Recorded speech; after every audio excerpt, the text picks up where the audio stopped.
एक खोटं बोलू बाई, दोन खोटं बोलू, दोन खोटं बोलू बाई, तीन खोटं बोलू. 12 चौकी वाडा, दारात गाडी घोडा, घोड्याला खायला पुरण पोळी, बाई रुपेरी थोडा. आडबाई आडोनी आडाचं पाणी काढोनी, कळशी भरते सोन्याची सून थोरा मोठ्याची. असं सासर नको ग बाई, नाव नुसतं मोठं, नाव नुसतं मोठं, ज्याचं लक्षण बारी खोट. पैलमा गणेश देवा, माझा खेळ मांडला, करीन तुझी सेवा, करीन तुझी सेवा, मला हवा करतार, चंद्रपोळी चोपडीत माझा संसार. 3 दगडांची चूल फुंकले निखारे, मुठभर जोंधळात सुख माझे सारे. माझा सौख्य भरे, माझा सौख्य भरे, माझा सौख्य भरे, माझा सौख्य भरे. तुम्ही बँकेकडून घेतली का गाडी? नाही हो, ते जागीरदार म्हणून आले होते, माधव जागीरदार. कितीला घेतली तुम्ही? 11 लाख पूर्ण कॅश दिली होती. आई आपली गाडी दिसत नाही म्हणायचं. गाडीचे 4 हप्ते भरता आले नाहीत म्हणून गाडी विकली. कोणाशी बोल, कोणाला सांगू की आई बाबांनी गाडीबद्दल सांगितलं ते खोटं होतं? त्यांनी गाडी विकलीये, मी पाहून आलोय. काहीच कळत नाही. नील तर ऐकून पण घेणार नाही कदाचित.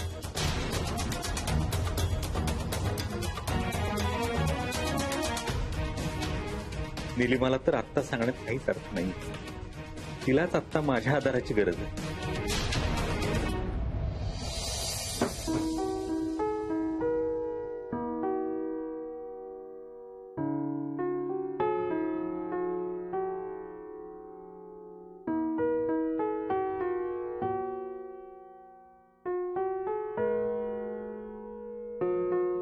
निलिमा,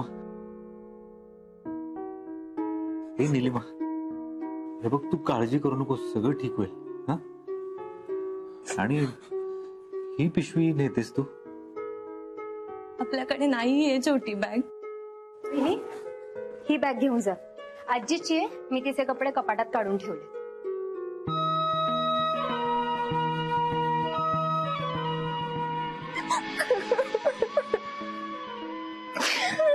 वहिनी शांत व्हा, प्लीज खचून जाऊ नका, सगळं ठीक होईल. नका रडू. चला आपण बॅग भरून घेऊ. पण आई, बॅग भरून झाले की सांगा ना त्यांना.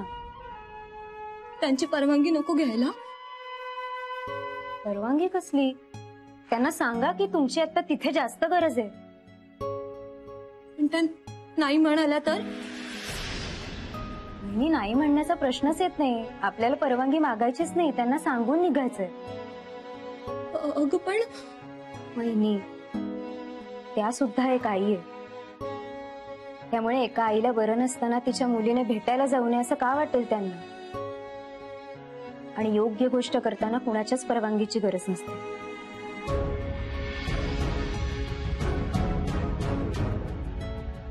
स्वानंदी, तुझ्यामुळे माझी बायको खंबीर झाली ना तर मला खूप बरं वाटेल. किती योग्य वागतेस तू. वहिनी, कसला विचार करताय? जा, आईंना सांगून या की मी निघते माहेरी. जा, शांत व्हा आणि रडू नका.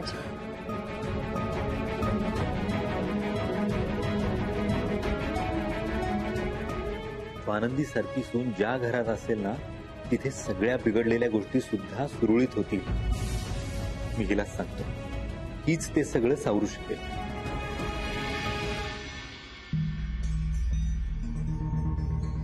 काय नाही. आलेस तर बोल आता.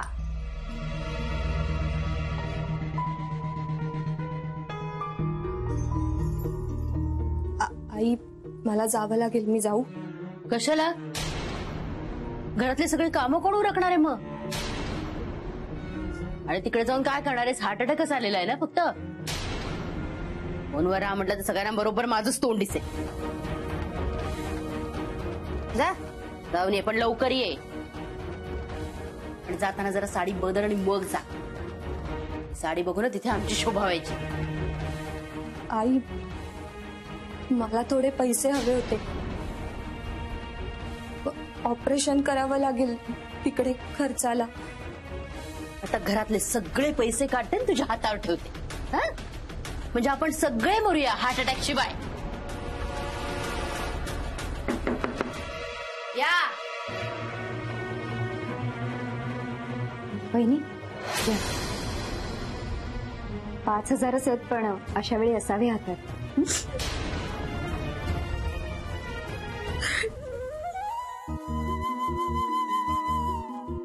वहिनी शांत व्हा. आईंना काही होणार नाही, हिम्मत ठेवा. आणि हा घ्या स्वामींचा अंगार आहे, आईंना लावा. डॉक्टर आहेत ना तिकडे. आई डॉक्टर त्यांचं काम करतीलच, पण ह्या अंगाऱ्याने ना वहिनींना बळ येईल. आणि श्रद्धेचं बळ सगळ्यात मोठं.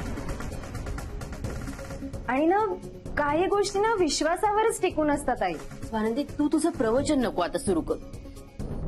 आई माणसाने असावं श्रद्धाळू. श्रद्धेच्या बळावर मोठमोठी संकट पार होतात. निघाले ती त्याच्या आधी मला काही गोष्टी बोलायच्या. आई प्लीज आता नको, त्यांची मनस्थिती नाहीये, त्यांना जाऊ दे. तिच्याशी नाही तुझ्याशी बोलायचंय मला. हे 5,000 आले कुठे तुझ्याकडे? आई तुम्हीच कुठे कुठे कुणाकुणाला दिलेले असतात ना. नाही म्हणजे आता वहिनींना गरज होती ना, तर मग तिथे वळवले. हरकत नाही ग. ललिताने दिले काय, तू दिलेस काय, एकूण एकच. तू दिले नसतेस ना तर ललिता देणारच होती. हो ही काय चावी तय करताच काढली होती कपाटाची.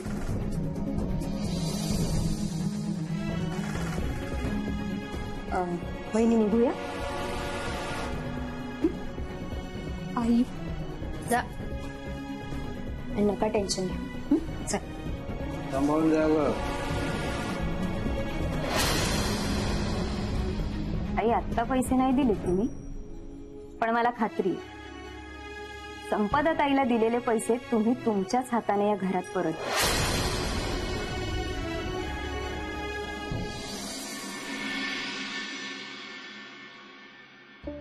अरे काय झोप ना, हिरे काय मारतोयस? किती उशीर झाला, काही झालं तरी तू क्रीम लावणं का सोडणार नाहीस ना? तू झोप, माझं झाल्यावर बंद करीन मी लाईट. ऐक ना, माझं जरा एक काम आहे तुझ्याकडे. कसलं काम? मला थोडे पैसे हवे होते. एवढंच ना? किती हवेत? मला 1,00,000 रुपये हवेत. काय? 1,00,000 रुपये? माझ्याकडे कसे असतील एवढे पैसे? जेमतेम माझा 50-60 हजार रुपये पगार. त्यात माझे खर्च किती असतात? तुलाही परवडत नाहीत माझे एक्सपेन्सेस. ऐक ना, आमच्या ऑफिसमध्ये एक पिऊन आहे. त्याची बायको खूप आजारी आहे ग. म्हणजे तिचं ऑपरेशन नाही झालं ना तर कदाचित जीव जाईल तिचा. त्यामुळे आम्ही सगळेच मिळून गोळा करून त्याला देतोय. त्याला म्हणावं नको करूच ऑपरेशन. आणि त्याला सांग त्या ऑपरेशनच्या अर्ध्या पैशात तुझं दुसरं लग्न होईल. काय बोलतेस तू संपदा? हो खरं तेच बोलतेय मी. हल्ली मेडिकल ट्रीटमेंट म्हणजे एक ऐश झाली. ज्याला परवडतं त्यानेच करावं. बरं ऐक, तू तुझ्याकडचे आता दे मला. मी माझं फिक्स डिपॉझिट म्हणून 1-2 दिवसात देतो तुला. महेश माझ्याकडे एवढे पैसे नाहीये रे.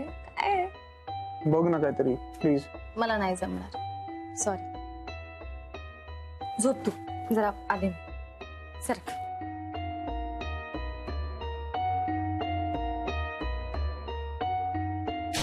स्वानंदी म्हणाली होती तेच खरंय. तूप सरळ बोटाने निघालं नाही तर बोट वाकडं करू नका, त्याऐवजी तूप गरम करा. संपदा आता तू बघच. तुझ्याकडचे पैसे मी घ्यावेत म्हणून तूच इतकी रिक्वेस्ट करशील ना मला?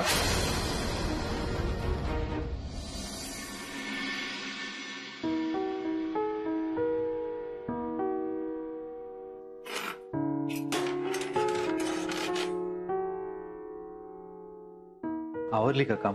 हो वहिनी पोचल्या ना नीट? हो पोचली. भाऊजी आता तुम्ही तिथे असायला हवं होतं. अगं आता काही नातेवाईक आहेत तिचे, उद्या परवा ते नसतील ना तेव्हा जाईन मी. आणि मी सांगितलंय तिला की तुला काही वाटलं की मला लगेच फोन कर, मी येतो म्हणून. स्वानंदी, खरं तर मी वेगळंच बोलायला आलो होतो. बोला ना.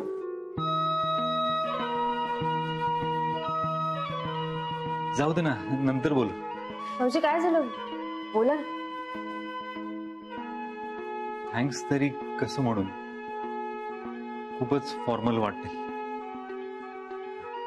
स्वानंदी, तू निलिमाला पैसे दिलेस ना, खरंच खूप बरं झालं. अगं माझ्याकडे अजिबात पैसे नव्हते. भाऊजी प्लीज असं बोलू नका. आणि घरातले पैसे सगळ्यांचेच आहेत. आणि तसंही ते पैसे मला आईंनी दिले होते लाईटचं बिल भरायला. अगं मग बिल? हा, त्याचं टेन्शन घेऊ नका, ते होऊन जाईल. आणि तसंही माझ्या बँकेत पैसे आहेत, सो मी लाईटचं बिल भरून टाकेन.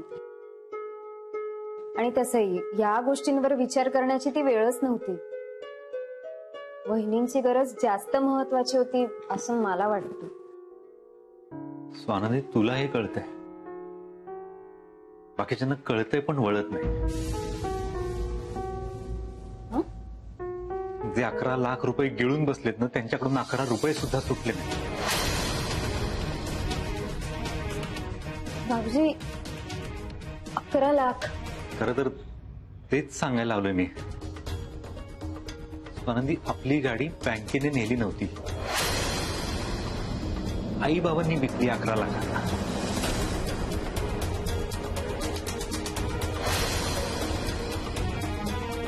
तुम्हाला कसं कळलं? अगं मला तो माणूस भेटला होता ज्याने आपली गाडी विकत घेतली. त्याच्याकडे आपली गाडी होती. बरं चल, गाडी स्टार्ट कर, बघतो मी काय. अरे ही गाडी नाही, ही गाडी आहे. ही गाडी.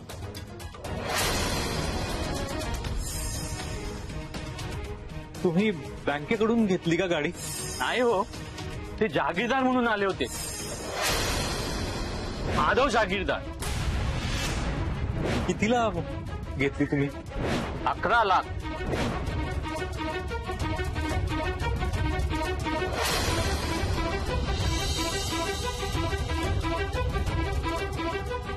तू कसला विचार करते स्वानंदी? खरं वाटत नाहीये ना तुला? नाही, ते पैसे म्हणजे त्या पैशांपैकी 10 लाख रुपये आईंनी माझ्या ताईला दिले. काय? हो, आणि तेच पैसे घेऊन ताई वच्छत्यांविरुद्ध आपल्याला भडकवायला आली होती. सगळ्यांना वाटलं वच्छत्यांनी. स्वानंदी, खरं बोलतेस ना तू? म्हणजे हो, कारण त्या दिवशी जे काही घडलं ते मला पटतच नव्हतं. म्हणून मी ठरवलं या प्रकरणाच्या मुळाशी जायचं. पण ना, सगळे प्रश्न येऊन माझ्या ताईपाशीच थांबत होते. आणि मी माझ्या ताईला ओळखते, त्यामुळे मी महेशची मदत घेतली आणि सगळं क्लिअर झालं. आणि आपण मात्र त्या बिचाऱ्या वच्ची मावशींवर अविश्वास दाखवला.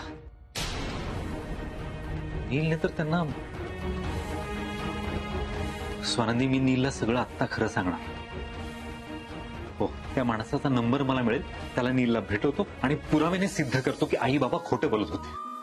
आणि परमेश्वरा, आई बाबांना खोटं बोलण्यासाठी ना अवॉर्डच दिलं पाहिजे.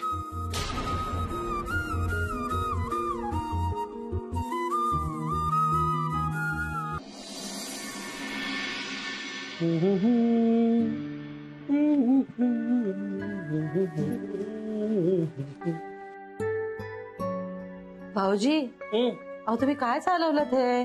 काय नव्हे, तुम्ही बायका घरातल्या इतर वस्तू साफ करून ठेवता, पण या महत्वाच्या वस्तू असतात ना त्या तसेच ठेवता, म्हणून साफ करतोय. काय दादाला प्रामाणिकपणासाठी मिळालेल्या या ट्रॉफीज म्हणजे घरातले दागिने आहेत आपल्या. हो, दागिने आहेत, पण त्या फक्त त्यांच्या ट्रॉफीज नाही आहेत, त्या तुमच्या पण आहेत, मुलींच्या पण आहेत.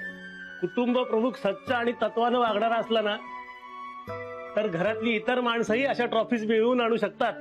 हो, मग तर आपल्याला आईंना मोठी ट्रॉफी द्यायला पाहिजे, हो? कारण त्यांनी तुम्हाला दोघांना घडवलंय. लगेच देऊयात ना. हे बघ, ट्रॉफी तयारच आहे आपल्याकडे. आई, ए आई. भाऊजी, काय? आई स्वानंदीकडे गेल्यात ना.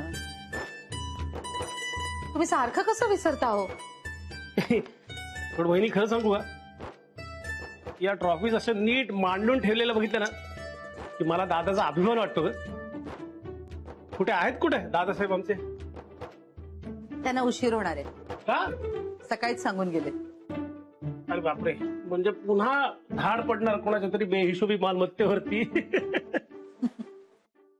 वहिनी, तुला माहित नाहीये, पण लहानपणापासून दादा मला माझा हिरो वाटायचा माहितीये. म्हणजे शाळेत पण कोणी मला त्रास दिला ना, हा यायचा आणि सगळ्यांना पळवून लावायचा. आजही मला तो माझा हिरोच वाटतो. मोठे भाऊ सगळे असेच असतात भाऊजी. नाही नाही, माझा दादा वेगळा आहे एकदम. म्हणजे असं लोकांच्या घरातले असे दरवाजे धाडकर उघडून घरात लपवलेली पाप शोधून काढणारा सुपर हिरो आहे. भाऊजी, कॉलेजच्या दिवसात लेक्चर्स बंक करून जे हिंदी पिक्चर्स पाहिलेत ना, ते बोलतायत सगळे. नाही ग वैदी, नाही म्हणजे माझं बोलणं तुला आगाऊ पण असं वाटेल, पण एवढे पैसे हाताळूनही एका पैशालाही हात न लावणारा इन्कम टॅक्स ऑफिसर माझा भाऊ आहे, याचा अभिमान आहे मला. आम्हाला पण आहे तुमच्या दादाचा अभिमान. आणि असे पुरस्कार मिळाले ना की आम्हाला पण खूप आनंद होतो. फक्त बोलून नाही दाखवतायत. पण दादाचा हा प्रामाणिकपणा आणि सत्याचा आग्रह स्वानंदीमध्ये पण उतरलाय बरं का. पुरेपूर उतरलाय. बरेच वेळा मला तिला आवरावं लागतं.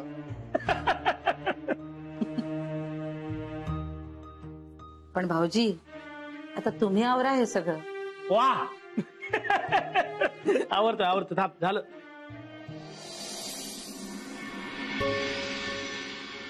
हे सगळं खूप भयंकर आहे स्वानंदी. मी नीलला सगळं खरं सांगणार, त्या माणसाला भेटवणार आणि पुराव्याने सिद्ध करणार आई बाबा खोटं बोलत होते. भाऊजी, त्याचा काहीच उपयोग होणार नाही. हो, कारण प्रत्येक वेळी कुणी ना कुणी आईंचा खोटेपणा सिद्ध करायला आले, अगदी पुराव्यानिशी. पण आई असं काहीतरी करतात की अख्खी सिच्युएशन त्यांच्या बाजूने वळते आणि मग ना समोरचा माणूस यांच्या नजरेतून उतरतो. अनेकदा पाहिलंय मी. अर्थ हाता लागतो. पण मग आपण नुसतं बघत राहायचं, वाफ अशी दौडायची नाही. योग्य वेळ आली ना की त्यावर इंजिन चालवायचं, बोलायचं, पण पूर्ण तयारी. स्वानंदी, तू घरात सगळ्यात लहान आहेस. तुला जे कळलं ते आम्हाला इतक्या वर्षात नाही कळलं. भाऊजी, 1 मिनिट मोबाईल देता? 1च मिनिट. हा मोबाईल, हा असा जवळ धरल्यावर नीट दिसतंय? नाही ना. पण आता असा लांब धरलाय तर सगळं नीट दिसतंय. भाऊजी, तसंच आहे हो. कसं आहे की तुम्ही दोघंही आईबाबांच्या खूप जवळ आहात, त्यामुळे कदाचित तुम्हाला त्यांच्या वागण्यात काही गैर वाटलं नसेल. पण वहिनी आणि मी दुसऱ्या घरातून आलो आहोत. म्हणजे आम्ही मुलींसारख्या आहोत, पण मुली नाही आहोत, सुनाच आहोत. त्यामुळे आम्हाला पटकन दिसलं. निलिमा सुद्धा अडून अडून मला 2-3 वेळा बोलली होती याविषयी, पण मी फार लक्ष नाही दिलं तिच्याकडे. आमचे आई बाबा आमच्याशी असं वागतात. नील तर विश्वासच ठेवणार नाही या गोष्टीवर. आईला किती मानतो तो माहितीये, म्हणूनच म्हटलं त्यांना काहीच सांगू नका. आणि आपल्याला घरात दुःख क्लेश आणायचंच नाहीये. एकदा सगळे पुरावे हातात आले ना की एकच घाव घालायचा, पण 2 तुकडे नाही करायचे. कारण आपल्याला फक्त खोटेपणा थांबवायचा, कोणाला तोडायचं नाहीये. हे सगळं ना असं साचत राहतं आणि खूप त्रास होतो या गोष्टीचा. भाऊजी, प्लीज याचा त्रास करून घेऊ नका. उलट ह्याला तुमची शक्ती बनवा. आपण असंच अविचाराने बोललो ना तर आई एका मिनिटात उडवून लावतील आपल्याला. स्वानंदी, खरंच तुझा खूप अभिमान वाटतो मला. हो, तू आमच्या घरची सून आहेस. आणि मीही तुम्हाला मोठ्या भावाला सांगावं तसं अगदी विश्वासाने सगळं सांगितलं. तू अजिबात काळजी करू नकोस. तू जोपर्यंत सांगत नाहीस तोपर्यंत याविषयी मी कोणाकडेही बोलणार नाही. तू जेव्हा सांगशील, जसं सांगशील तसं आपण हे प्रकरण पुढे नेऊ. पण दुःख फक्त एकाच गोष्टीचं आहे की आज नीलिमाच्या आईला हार्ट अटॅक आला. आजारी होती ती. नीलिमाला हॉस्पिटलमध्ये जायचं होतं आणि आपल्या हक्काचे 11 लाख रुपये आपल्याकडे असून सुद्धा मी नाही देऊ शकलो तिला. भाऊजी, हे 11 लाख रुपये आपले आणि ते आपल्याच घरात परत येणार. हो, मी ते परत आणेन. आणि मला खात्री आहे आई स्वतःच्या हाताने ते पैसे परत देते.